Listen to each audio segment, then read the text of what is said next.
when the Kings are scoring goals, it feels like the Oilers are just making massive mistakes, which is just leading to them, which to me, like, shouldn't be on Stuart Skinner. I don't think he's been fantastic in the playoffs by any means. And then Campbell comes in and does what he did, right? But for me, like, I think you have to go back to Stuart Skinner in game 5 in Edmonton. Is that what you would do too? Or would you turn to Campbell now after, what did he make, 28, 27 saves last night? Yeah, I mean, but if you rewind a little bit, like if you think back to that 10-game streak that they were on, Hmm. the goals that they're currently giving up in the playoffs were not goals that they gave up during that streak. Yeah. They played hard defensively. Guys were backtracking very hard. So they allowed the defensemen to stand up. They barely gave any time and space to players on all the different teams that they played against. And then now all of a sudden here, you seem like they're backing off a little bit. They're allowing point blank chances, which was like Oilers before Hmm. that 10 game stretch. As far as a goaltending situation goes, like, yeah, Skinner's gotten you here, but Campbell comes in and he gives you a massive Yeah. lift because he battles in the crease. He made some timely saves. So, part of me is like, do you go to Campbell because of the lift that he gave and how well he played, and then Hmm. let Skinner kind of, ride Yeah. shotgun a little bit, or do you just go back to what you know? Personally, for me, I think you might want to go Campbell only because of the way he came in and he played. He was lights out, and it's funny. We did Oilers Nation After Dark after the game yesterday, and we made a poll, and there was about 220 something people that voted 50-50.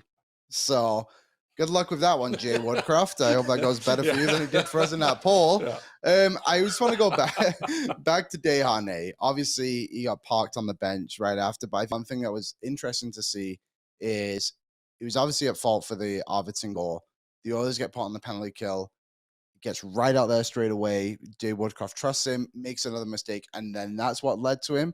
I think when you look at Desharnais' game overall, the big picture is he's not been like horrendous by any means, but when he makes mistakes, they are just so costly against him. Do you think that's fair to say? And also, what would you do with him? Do you think it's right that the Oilers go 12-6 now? Because Broberg did elevate his game a little bit last night too. No, I think you stay with the 11-7. Hmm. Obviously, it worked because now when Desharnais on his game, he's pretty good.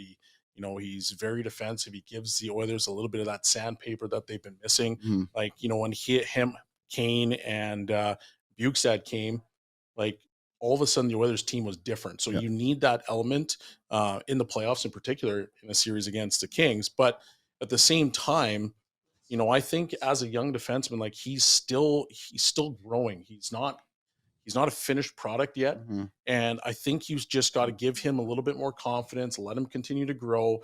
You're showing video, be like, hey, could you have done something different here as opposed to, what you did on that goal? Hmm. Right. So just trying to give him the tools that he needs to help accelerate his game or elevate his game. Sorry. Hmm.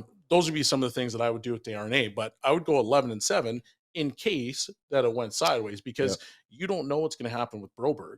Hmm. Broberg, barely played. Obviously, he came in and he did really well.